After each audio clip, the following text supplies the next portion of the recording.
Assalamualaikum, jumpa lagi Football United ringan amatiran ala gua. Sebelumnya gue ingin ucapin terima kasih buat yang selalu mengikutin Football United ya, ringan amatiran ala gua, maupun juga selamat datang bagi yang baru menyaksikan channel gua ini. Mudah-mudahan suka. Kali ini langsung aja hari Senin malam. Ini sudah hampir jam 10 malam di Belanda. Gua mau news update yang ringan-ringan aja seperti biasa ya. Ini insya Allah akan Ini insya Allah akan tayang hari Selasa di Indonesia. Dimulai dari kabar seperti biasa, gua ambil dari manchestereveningnews.co.uk. Manchester United sepakat dengan Flamengo untuk transfer Andreas Pereira. Dikabarkan ini bisa sampai sebentar. Gue barusan lihat tadi, gue ngintip. Ya betul, 10,5 juta. Ini gue ambil dari Fabrizio Romano ya akunnya. Jadi Andreas Pereira ini kontraknya akan sampai 2026 ya. Menurut gue ini langkah yang cukup bagus karena tampaknya dia mentok ya di Manchester United dan juga di klub Eropa. Karena kan ketika dia memperkuat Manchester United sempat dipinjamkan ke beberapa tim juga kan. Dan ya mungkin ini juga yang lebih bagus bagi karir sang pemain sendiri. Oke, langsung aja gua kasih kabar soal bursa tebak-tebakan terkait Paul Pogba. Unggulan utama ke PSG, lalu ke Juventus, Real Madrid, Newcastle United, and then Manchester City. Wow, PSG, Juventus, berarti balik lagi ke Juventus. Gua sih masih tetap berpikir ada dua hal ya. Nomor satu, dia akan cabut beneran musim panas dengan gratisan. Nomor dua, gue kok lebih mikir dia akan ke Real Madrid. Ini ringan amatiran ala gue ya. Cuma nanti kita lihat aja dia kemana. James Garner gue udah singgung di video gue sebelumnya. Banyak yang ingin dia untuk kembali ke Manchester United untuk menambal lini tengah ya. Cuman kalau gue ringan amatiran, gue lebih setuju dia nanti aja kembalinya musim panas ya. Setelah dia selesai di masa peminjamannya di Nottingham Forest. Niklas Sule ini has joined Borussia Dortmund next season. Pemain ini dikabarkan dihubung-hubungkan juga ya dengan Manchester United, tapi ini kan pemain belakang ya. Dan ya gue pikir Manchester United konsentrasinya akan di lini tengah untuk bursa musim panas tahun ini ya. Alex Telles dan juga Fred ini akan absen di pertandingan menghadapi Burnley karena keduanya ternyata positif COVID ya. Ada kabar kalau siapa ini? Oh ya, Paul Parker ini mantan pemain Manchester United mengatakan kalau Donny van de Beek ini melakukan langkah salah dengan pindah ke Everton. Ya kan memang pada saat itu ada dua ya. Kalau menurut gue sih ya nggak salah-salah juga ya, karena memang ada dua yang menginginkan Donny van de Beek. Ada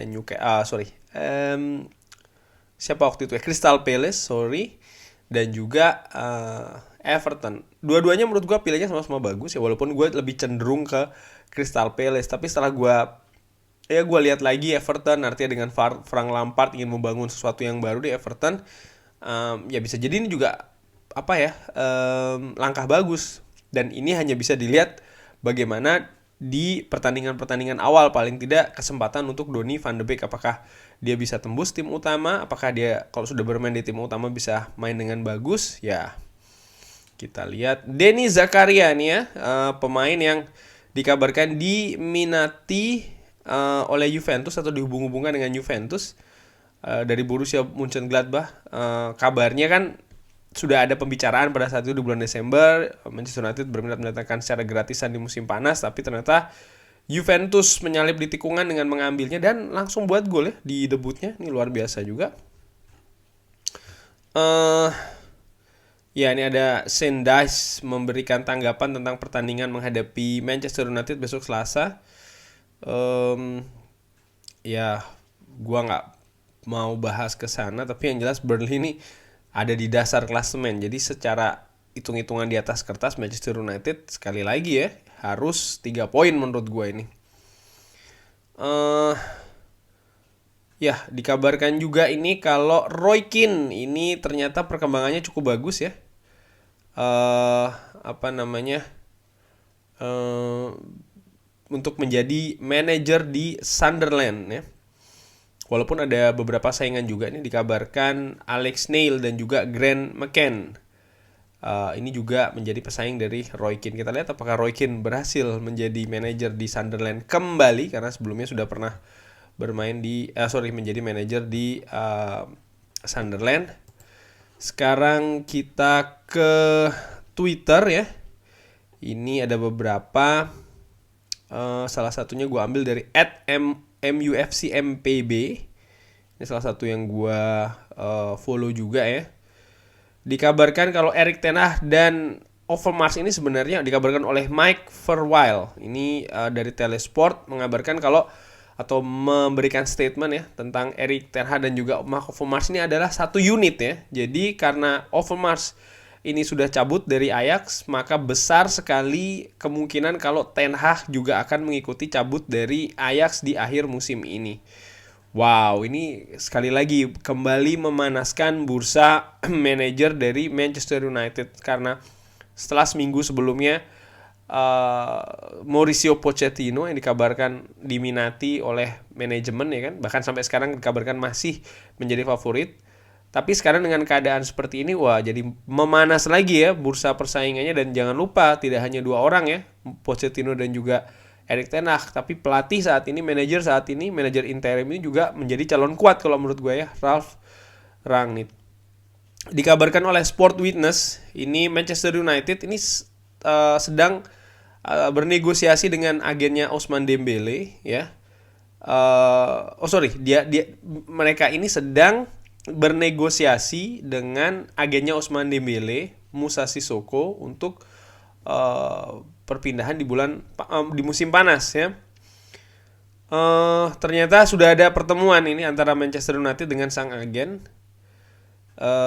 dan kabarnya Juventus juga meminati sang pemain. Jadi Manchester United ini harus bisa mengalahkan tawaran dari Juventus. Wow. Seriously ini gue kok kabarnya kurang begitu. Ousmane Dembele menurut gue pemain bagus, tapi cederanya nggak ketulungan sih menurut gue, terlalu sering, juga gaji terlalu tinggi ya kan. Jadi menurut gue ya tidak yang bagus. Dan menurut gue juga di sisi sayap oke lah, kita memang kehilangan Mason Greenwood, tapi di situ masih ada Amat ya kan, masih ada Elanga, masih ada pemain-pemain lain yang menurut gue yang bisa dimaksimalkan ya kan. Walaupun mungkin tidak sementereng Ousmane Dembele, tapi menurut gue dengan mendatangkan Ousmane Dembele yang peluang absen cukup tinggi ya kan, lalu gaji juga cukup tinggi, menurut gue sih tidak pilihan yang bagus ya, bukan pilihan yang bagus.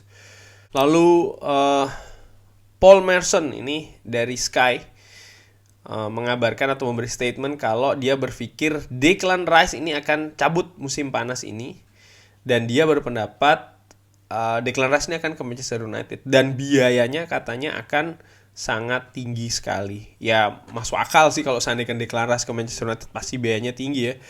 Inggris, Kapten West Ham sedang hype-hype-nya ya kan, artinya viral dan lain-lain, dibicarakan cukup hangat, bahkan beritanya cukup panas. Jadi menurut gue kalaupun jadi memang akan tinggi sekali ya. Dan David Moyes pun juga sudah bilang tidak akan lebih murah dari 100 juta. Ini luar biasa. Maka kalau memang benar ini terjadi, ya kita melepas Paul Pogba secara gratisan, lalu kita mendatangkan seseorang yang harganya kurang lebih sama ketika kita dulu mendatangkan Paul Pogba dari Juventus ya, 100 juta lebih. Nih wow, luar biasa sih. Dan dikabarkan juga kalau Declan Rice itu sebenarnya interest untuk bergabung ke Manchester United ya. Tapi ya itu tadi, West Ham akan mematok harga yang sangat tinggi karena kontraknya ini selesai di tahun 2024. Artinya kalau kita mengambil musim panas ini, harganya akan sangat gila-gilaan. Tapi ketika kita akan mengambil di musim panas tahun depan ya, 2023, mungkin harganya akan turun. Kenapa? Karena kontraknya akan habis di tahun 2024. Pertanyaannya adalah, ya bagaimana strategi kita untuk menghadapi hal ini? Apakah kita memang betul hanya satu-satunya Declan Rice sehingga kita harus merogoh kocek yang sangat dalam banget? Ini menurut perkiraan gue musim panas ini kalau ingin mengambil Declan Rice, atau kita punya calon lain. Tapi jangan lupa tim-tim lain pun juga mengincar Declan Rice. Sebut saja Manchester City contohnya, atau Chelsea yang dikabarkan pun juga demikian. Jadi ya kita harus betul-betul sangat berhitung ya. Oke. Nah ini berita yang sudah kemarin sih sebenarnya, kalau Ralf Rangnick ini membawa Raphael Honigstein untuk untuk volume of media interest is point on the fact ya. Jadi untuk ini by the way ini orang Jerman juga ya, sebagai personal media advisor atau penasehat media ya sampai dengan musim ini selesai. Jadi sebelumnya si Honigstein ini bekerja di The Athletic, itu salah satu surat kabar ya di UK kalau tidak salah. Jadi dia akan absen dulu selama 6 bulan karena dia akan menjadi ini tadi penasehat media untuk Ralf Rangnick. Ini juga pertanyaan sih menurut gue ya. Apakah sosok Ralf Rangnick yang selama ini terlalu lurus-lurus saja ketika berada di media ya kan? Ini butuh penasehat. Kalau menurut gua sih sebenarnya ya perlu tidak perlu, karena ya sudah biarkan apa saja yang terjadi itu yang diucapkan. Tapi mungkin di tengah lain nanti akan ya kurang bagus untuk branding klub ya kan, atau mungkin soal masalah dressing room dan lain-lain mungkin akan ke sana arahnya. Tapi kalau yang gua lihat sih, dan ini salah satu hal yang gua sukai dari Ralf Rangnick, ya dia jujur apa adanya, apa yang terjadi, apa yang ditanyakan itu yang dijawab langsung to the point oleh Ralf Rangnick ini. Dan gue angkat topi untuk itu ya, karena tidak banyak manajer yang menjawab lurus apa adanya tanpa dibumbui drama gitu ya. Kalau Rangnick kan demikian, nggak pakai drama, ya sudah tanya A jawab A, 1+1 sama dengan berapa, 2, udah gitu, nggak pakai kayak mungkin kayak Jose Mourinho atau yang lain ya kan.